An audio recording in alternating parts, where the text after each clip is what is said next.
Okay, Sagar ಖಂಡ್ರೆಗೆ experience ಇಲ್ಲ ಅಂತ ಹೇಳ್ತೀರಿ, ಆದರೆ ಅವರ ತಂದೆ ಇಲ್ಲಿಯ MLA ಜೊತೆಗೆ ಅವರು ಸಚಿವರು ಕೂಡ ಆಗಿದ್ದಾರೆ. ಈಗ ಅವರ ಎಕ್ಸ್ಪೀರಿಯನ್ಸ್ ನಿಮಗೆ ಹಿನ್ನಡೆ ಏನಾದರೂ ಆಗಬಹುದಾ?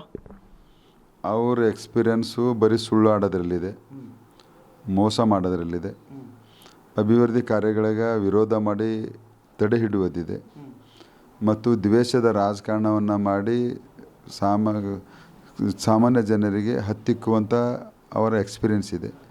65 ವರ್ಷದಲ್ಲಿ, ಇವತ್ತು ಭಾಲ್ಕಿ ಜನ ಹೇಳ್ತಾರೆ 65 ವರ್ಷದಲ್ಲಿ ಭಾಲ್ಕಿನೇ ಅಭಿವೃದ್ಧಿ ಪಡಿಸ್ಲಿಕ್ಕೆ ಅವ್ರಲಿಂದ ಆಗಿಲ್ಲ, ಜಿಲ್ಲೆ ಏನು ಅಭಿವೃದ್ಧಿ ಪಡಿಸ್ತಾರೆ ಅನ್ನುವಂಥ ಜನರ ಮನದಾಳದ ಮಾತಾಗಿದೆ. ಹೀಗಾಗಿ ಅವರ ಎಕ್ಸ್ಪೀರಿಯನ್ಸ್ ಯಾವುದು ಸಮಾಜಕ್ಕಾಗಿ, ದೇಶಕ್ಕಾಗಿ ಮತ್ತು ಜನರಿಗಾಗಿ ಒಳ್ಳೆ ಮಾಡುವಂಥ ಎಕ್ಸ್ಪೀರಿಯನ್ಸ್ ಇಲ್ಲ. ಹೀಗಾಗಿ ಅದನ್ನು ಅವರಿಗೆ ತಿರುಗೇಟಾಗ್ತಿದೆ ಹೊರತಾಗಿ ನನ್ನ ಮೇಲೆ ಯಾವುದೇ ರೀತಿಯ ಪರಿಣಾಮವನ್ನು ಬೀರುವುದಿಲ್ಲ. ಸರ್, ರಾಜ್ಯದಲ್ಲಿ ಈ ಸಾರಿ 28ಕ್ಕೆ ಎಷ್ಟು ಕ್ಷೇತ್ರಗಳನ್ನು BJP ಗೆಲ್ಲಬಹುದು ನಿಮ್ಮ ಪ್ರಕಾರ? ನಮ್ಮ ಮತ್ತು JDSನ 28 ಕ್ಷೇತ್ರಗಳಲ್ಲಿ 28ಕ್ಕೆ 28 ಗೆಲ್ಲುವಂಥ ನಮ್ಮ ಪ್ರಯತ್ನ ಇದೆ. ಮತ್ತು ಕಳೆದ ಬಾರಿ ನೀವು 26, ಒಂದು JDS ಒಂದು 27 ಗೆದ್ದಿದ್ದೀವಿ. ಈ ಸರ್ತಿ 28ಕ್ಕೆ 28 ಗೆಲ್ತೀವಿ ಅನ್ನೋದು ವಿಶ್ವಾಸವೂ ಇದೆ. ಈ ಸರಿ ಮೋದಿ ಗ್ಯಾರಂಟಿ ನೋಡ್ತಾರಾ ಅಥವಾ ಕಾಂಗ್ರೆಸ್ ಗ್ಯಾರಂಟಿ ನೋಡ್ತಾರಾ ರಾಜ್ಯದ ಜನತೆ? ದೇಶದ ಜನತೆಗೆ 10 ವರ್ಷಗಳ ಕಾರ್ಯಕಾಲದಲ್ಲಿ ನರೇಂದ್ರ ಮೋದಿಯವರ ಸಾಧನೆಗಳು, ನಡವಳಿಕೆಗಳು ಮತ್ತು ಅವರ ದಿಟ್ಟ ನಿರ್ಧಾರಗಳು ದೇಶಕ್ಕೆ ಒಳ್ಳೆ ರೀತಿಯಲ್ಲಿ ಮುನ್ನಡೆಸ್ಕೊಂಡು ಹೋಗುವಂಥದ್ದನ್ನು ಭರವಸೆ ಇದೆ. ಹೀಗಾಗಿ ಈಗ ದೇಶದಲ್ಲಿ ಯಾರಾದರೂ ನಂಬಿದರೆ ಮೋದಿ ಗ್ಯಾರಂಟಿ ಮಾತ್ರ ನಂಬ್ತಾರೆ. ಹೀಗಾಗಿ ಮೋದಿ ಗ್ಯಾರಂಟಿನೇ ಗ್ಯಾರಂಟಿ ಆಗಿದೆ, ಕಾಂಗ್ರೆಸ್ ಗ್ಯಾರಂಟಿ ಬೋಗಸ್ ಇದೆ, ಸುಳ್ಳಿದೆ.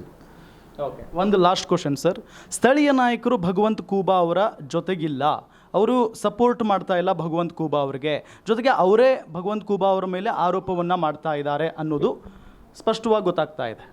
ಅದು ಎಲ್ಲ ಟಿಕೆಟ್ ಕೊಡಲಾರ್ಕಿಂತ ಪೂರ್ವದಲ್ಲಿ ಇಂಥ ಸುದ್ದಿಗಳಿದ್ದು, ಟಿಕೆಟ್ ಒಂದು ಸರ್ತಿ ಘೋಷಣೆ ಆದಮೇಲೆ ಎಲ್ಲ ನಾಯಕರುಗಳು ಒಗ್ಗಟ್ಟಿನಿಂದ ಕಾರ್ಯಕರ್ತರಿಗೆ ಹುರಿದುಂಬಿಸಿ ಪ್ರೇರಣೆಯನ್ನು ಕೊಟ್ಟು ಕೆಲಸವನ್ನು ಮಾಡ್ತಿದ್ದೀವಿ ಅಂತೇಳಿದೆ. ಇವತ್ತು ಎಲ್ಲ ಚುನಾವಣೆ ಪ್ರಚಾರದ ಸಭೆಗಳು ಅತಿ ಯಶಸ್ವಿಯಾಗಿ ಆಗ್ತಾ ಇದ್ದಾವೆ. ಇದಕ್ಕೆ ಕಾರಣ ಎಲ್ಲರೂ ಒಗ್ಗಟ್ಟಿನಿಂದ ಮಾಡ್ತಾ ಇದ್ದೀವಿ ಅಂತ ಹೇಳಿದೇ ಆಗಿದೆ. ಹೀಗಾಗಿ ಯಾವುದೇ ಅದರಲ್ಲಿ ಹುರುಳಿಲ್ಲ, ಸತ್ಯ ಇಲ್ಲ ಅದರಲ್ಲಿ. ನಾನು ಹೆಸರು ಹೇಳೋದಕ್ಕೆ ಹೋಗಲ್ಲ, ಇಂಥವ್ರೆ ಅಂತ ಹೇಳಿ.